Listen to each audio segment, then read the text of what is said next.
Here are 6 tips that'll help you ace your summer internship. Tip number 1, it's critical to find common interests and hobbies with your manager, and specifically interests and hobbies that kind of have like daily, if not weekly updates. And this is super important because in a time like this when everything is fully remote, your manager is going from one meeting to another, and they're constantly just sitting in one place and they're getting tired pretty easily. And at every single meeting, they're just discussing work-related things. So if you want to brighten up their mood and separate yourself from just every other meeting that they have, make sure that you discuss work plus some common hobbies that really interest them, so that they're always looking forward to your meeting in that day, whether it be at the start of the day or the end of the day. They're always looking forward to it. And if your manager's looking forward to meeting you every single time, what better setup do you have for a return offer than that, like at the start of your internship? Tip number 2, mentorship. Take advantage of this remote summer and get a lot of mentorship from some of the coolest people at your company. When I was at Google, one of my friends told me that, did you know that the guy who made literally Google search's ranking algorithm and the calling algorithm too, he's just next door to us in like the next building over? When I realized that, I had a light bulb moment. I can literally email anyone, executive or staff developer, and get them to have a meeting with me if my email is solid. So the emails that I would send them, and this is a quick tip for you, is it was all in the subject line. If your subject line is very solid, then they'll read your entire email and probably be down to have a coffee chat. So before I get into the subject line, I think it's worth noting that this summer specifically, the response rates for all the cold emails will be much higher because everyone's very understanding from a mentor's perspective. They know that there's a lot of mentorship forums going out and that your intern experience will not be the same because it's fully remote. So they're already willing to mentor you like to a pretty solid extent. So what you should do is in your subject line, have 2 keywords. One word should be quick, the other like denoting quick, like one-time commitment that you don't want them to consistently mentor you. That's going to be a huge hassle for them. They're not going to respond then, right? So quick. And intern, just showing that you're only here for a temporary amount of time, that you're not a full-timer that's going to try to be like their friend for months on end, right? So those 2 words show that it's going to be almost no commitment on their end, and thus this is going to be a high response rate. So a couple of subject lines that I quickly thought of was intern seeking quick advice. That's one. Second one is quick question from an intern. So use those and then just write whatever you want in the cold email, and there's a good chance they'll respond. So that's pretty critical. Tip number 3, make sure you get 2 hours of top priority work that's like undisturbed, done every single day. What does this mean? So basically, on a daily basis, and for interns and full-timers alike, it's very common to have a lot of things that just come up and like just bother you and prevent you from getting like your main core intern project done. An example of this is you have a bunch of useless meetings that your manager puts you in, especially when you're in your first 2 to 3 weeks onboarding. They'll be like, hey, just check out like this legal team that we work closely with. Like you may not actually like use it for your project, but I think it's just useful for you to learn some stuff, right? So never say no to them. Always like go to those meetings, right, and check it out. And they might say, okay, so you're not gonna work with this team ever, but it's just really interesting to see what they do because it gives you like a higher level view of the company. And they're gonna do the same thing for the legal team, marketing team, finance team, and like business operations teams, for example, right?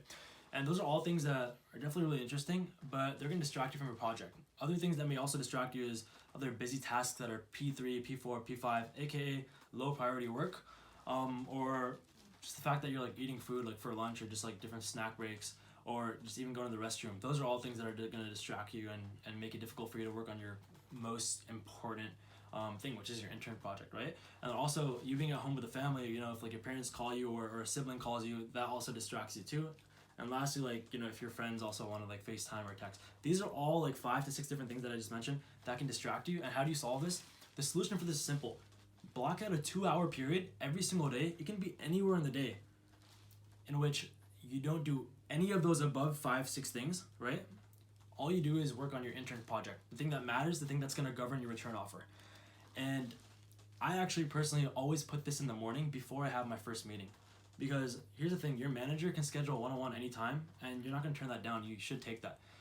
But my manager, I always ask them, what's the earliest that I'll ever have a meeting with you? If they say 11 a.m., then perfect. My undisturbed 2 hours is going to be 9 to 11, right? If they say 9 a.m., mine's going to be 7 to 9. I always do it in the morning, and I recommend you do that as well.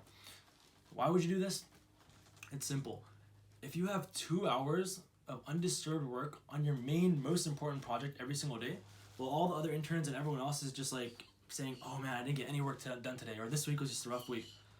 Even if it's a rough week for you, you're gonna have consistently made some work, made some progress to the point where every single week of your 12-week internship, you're getting closer and closer to your goal, and you're gonna end up finishing a project early, inevitably, by having this 2 hours of solid focus. Tip number 4, bring a lot of energy to every meeting. Rob Riker, this guy's like a social psychologist. He writes a lot of articles for a lot of social experiments and just like social psychology kind of websites. And he said that there's actually 3 quick ways to instantly uplift the entire room that you're in and bring a lot of energy to it. Number 1, speak louder. Number 2, show excitement. And number 3, never complain and always see everything through a positive lens. Let me give you an example of number 3 since it's a little longer. Let's say you're working with like a different team and you need to integrate your API with theirs, and they're very critical for you to move forward in your internship project, right? And let's say suddenly the head of that team, he updates you and says there's a 2-week delay. So, a typical intern or just anyone that is not employing this tip number 4 would go up to the manager and say, hey manager, team X just got back to me and they said there's a 2-week delay. We're gonna have to wait 2 weeks before moving on to the next step. Right? That's just like a normal way of saying it, but this is what you should say to bring it to the next level. Hey manager, Team X's head just told me that we have a 2-week delay, but that's perfect actually, because I can just work on part Z of the project instead, and in addition to that, I'll even have enough more time to work on my second project and a little bit of my third project as well. So honestly, I see that 2-week delay as a blessing in disguise, right? You just say it to your manager will literally be uplifted by that and realize that you can never see anything negatively, because that's like as negative as a situation can get. 2-week delay is literally 1/6 of your internship, and you're viewing that from like a positive lens. Tip number 5, exercise.